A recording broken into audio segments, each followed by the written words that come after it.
mga katumbok mo to. Alay lakad nga pala to. At bawal sa akin to. Pero ang habol ko lang dito ay magpapawis. Tumataba na kasi ako at gusto kong magpanipis. May mga namimigay ng tubig at food. At eto na ulit ang The Walking Dude.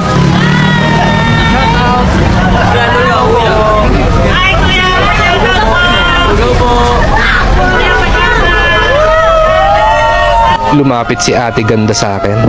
Sorry boss, taken na ako. Joke lang. Tinatanong niya yung pangalan ng page ko. Binigyan namin ng sticker para hindi na kami maghanapan. At nakakahiya sa tropa namin, baka natatagalan. Shoutout sa mga taga-barangay Tagapo ng Santa Rosa, Laguna. Sorry din sa iba, nag-corrupt yung file ko. Hindi ko na tuloy na isama dito. Buti may natira pa. Masayahin at mabait ang mga tao dito sa barangay Tagapo. Madaming nagbibigay ng tubig at foods. Kaya sa paglalakad namin, maganda ang aming mood. At tuloy pa rin ang lakad ng The Walking Dude. Dito sa barangay Platero, hindi pa masyadong marami ang mga naglalakad na mga tao. Tansya ko para mga 5 oras kami naglakad. Mula sa Santa Rosa Bayan hanggang sa Landayan. 4 kaming naglakad. Yung ibang tropa kasi may lakad. Yung iba busy daw, yung iba naman tinatamad. Mabigat naman talaga kasi yung ganitong lakaran. Talagang pagkatapos nito, sure ball sasakit ang iyong katawan. Pero ayos lang naman. Papalit naman nito, gaganda ang iyong kalusugan. Ano, sa susunod pre, sumama ka naman. Habang naglalakad kami dito, may napansin ako. Pare-pareho naman pala tayong may dalang pinagdadaanan. May iba tahimik lang. May iba nakatawa habang naglalakad. At may iba pagod na pero tuloy pa rin. 4 lang kami. Ako, si Mitch at 2 tropa. Walang bonggang usapan, walang yabang, lakad lang. Kasama yung maraming taong may kanya-kanyang dahilan kung bakit nandun sila. May mga taong nakatingin lang sa gilid ng daan. May mga kumakaway na kabataan. May mga tao kang sinusundan. May mga sumusunod din sa'yo. At may mga namimigay din ng tubig sa daan. Simple lang ang eksena pero ramdam mong buhay na buhay yung paligid. Kita niyo yun? Ang daming tao, no? Pag nakarating ka sa finals, talagang panalo. Paano hindi mananalo? Sabog ang pawis mo. Halos 4-5 oras kayong naglalakad. Ang bilis pa ng lakad niyo. Mauuhaw ka talaga sa haba at tagal. Pag nasobrahan ka naman sa tubig, iihi ka sa salawal. Hawak mo ang beat. Hawak daw niya ang beat. Ito ang sticker, just stick it. Malayo-layo na din tong nalalakad namin. At yung mga tao, kumakapal na din. Ang sarap magpahinga at umupo. You know, chill lang, kaso traffic kayo. Kanlalay Binyan na nga pala to. Dito nga pala ako kumuha ng lisensya ko. Sa LTO Binyan, District Office. Nung naglakad kayo, ganito din ba ang bilis? Welcome back. At medyo nananakit na ang aking back. Pero ayos lang, tuloy pa rin ang laban. Sanay ako sa ganitong mga lakaran. At gustong gusto ko yan. Kapag lalo akong nahihirapan, lalo akong ginaganahan. Nasa Pasita na kami. At malapit na kami dito sa Landayan. Kaya mo pa rin ba kami sabayan?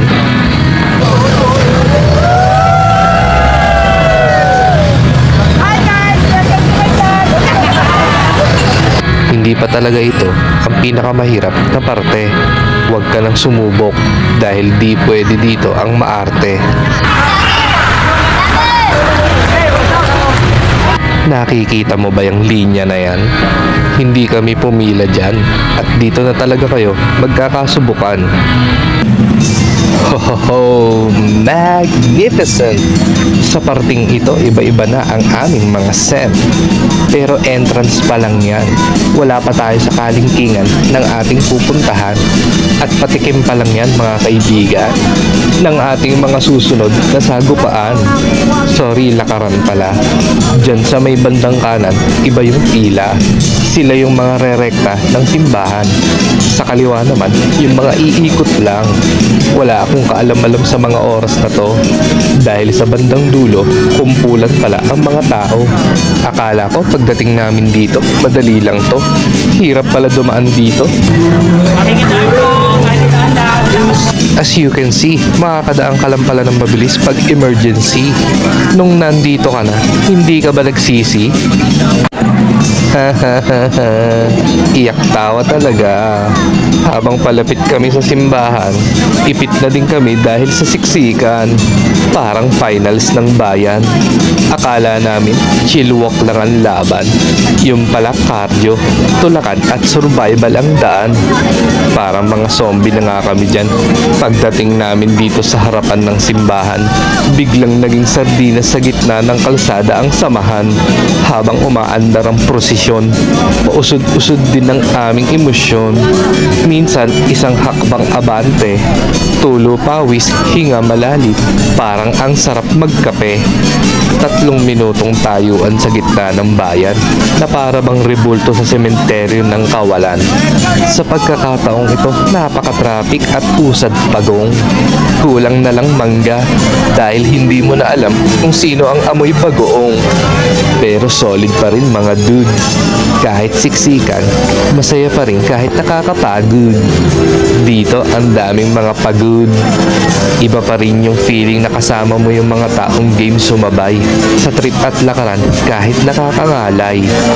Maiisip mo dito, ang komportable pala talaga sa bahay. At dito yung tropa namin, malapit na siyang matangay. Tapos eto na nga, talagang ikaw ay mapapanganga. Habang palayo na kami sa tapat ng simbahan, biglang may agos ng tao na dumaan. Parang alon sa dagat ng katawan. At yung tropa ko, hindi na naglakad. Nilakad na ng tao. Parang nawalan ng sariling desisyon. Tulak dito, tulak doon. Naging floating object sa gitna ng prosesyon. Tinawag ko yung isang tropa ko dito. Pero yung isa out of reach na. Wala na akong magagawa dyan, bro. Hindi na namin siya mahila. Hindi namin siya matulungan makawala. Kasi kahit kami, nakasama na rin sa walking package ng landayan. Experience na wala ng atrasan. Tinatawag namin siya pero di niya kami naririnig. Nadadala na siya sa mga taong kapit-bisig. Hinahanap niya kami pero di niya kami makita. Sa mga oras na to, ano kaya pakiramdam niya? Minsan talaga sa buhay, akala mo ikaw ang may kontrol sa direksyon. May mga pagkakataong ang agos ng tao ang magtutulak sa'yo sa bagong kwento at bagong emosyon. At sa gabing ito, hindi man kami mabilis makadaan, sigurado naman matagal namin itong pagtatawanan. Yung eksenang parang kinain ng crowd yung tropa ko. And this is the Walking Dude Alay Lakad Edition. Oh no, I want to go home now. Halos di na kami gumagalaw. Akala namin pag nakarating na sa may simbahan, tapos na ang laban. Yung pala, final boss pa lang ang dadaanan. Pagpasok namin sa landayan, buhay pa ang moral namin. Pero pagdating sa exit, pati kaluluwa namin gusto nang umuwi na rin. Kita nyo naman yung galawan ng mga tao. Hindi na lakad, loading screen na to. Isang hakbang pasulong, 10 minutong tulala habang pinagpapawisan ng ilong. Sa sobrang dikit-dikit ng mga tao, mga repa, kahit huminga lang may schedule pa. Pag may gustong kumamot ng ilong, mamaya na boss, hingi ka muna sa katabi mo ng tulong. May bata, may matanda, may magjowa, lahat kami parang canned sardines sa iisang lata. Habang yung iba taimtim na nananalangin, kami naman taimtim nang naghahanap ng daan palabas at ng hangin. Nasa kaliwa kami nakapwesto kasi dito daw ang exit, sabi ng mga taong mukhang eksperto. Pero habang tumatagal, parang exit ng mall na hindi mo marating kahit kita mo na sa harapan. Lalakad ng konti, hihinto ulit, usod ng konti, tigil na naman saglit. Parang buhay minsan, no? Gusto mo nang umuwi pero ayaw kang paalisin ng paligid mo. Tapos yung kabilang linya naman sa kanan, ayun yung diretsong second round sa kabilang simbahan. Doon kasi napadpad yung isang tropa namin sa kanan. Yung nadala ng agos, parang tsinelas na nalaglag sa rumaragasang baha at ulan. Kaya dito nakahinga-hinga na kami ng maluwag-luwag. Punta pa tayo sa kabila. Uy, di na ako payag. Safe na kami dito, oh. Pakakawalan mo pa ba yung ganito? Palabas na to, ano? Kung sawa ka ng mabuhay, dun ka sa kabilang mundo.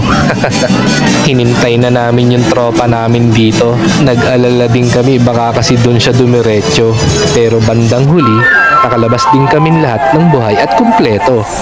Pawis man ang baon namin paglabas, solid naman ang experience at ang katawan ay lumakas. Sabog talaga dito ang iyong papaitan at katas. Araw-arawin mo lang to, ewan ko lang kung di ka pa lumakas.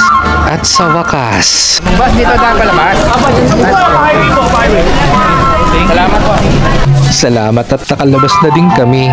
Sa mga nanood hanggang huli, thank you din sa inyo ng marami. Sa susunod na taon, pupulit pa kami. And this is The Walking Dude, mga pre.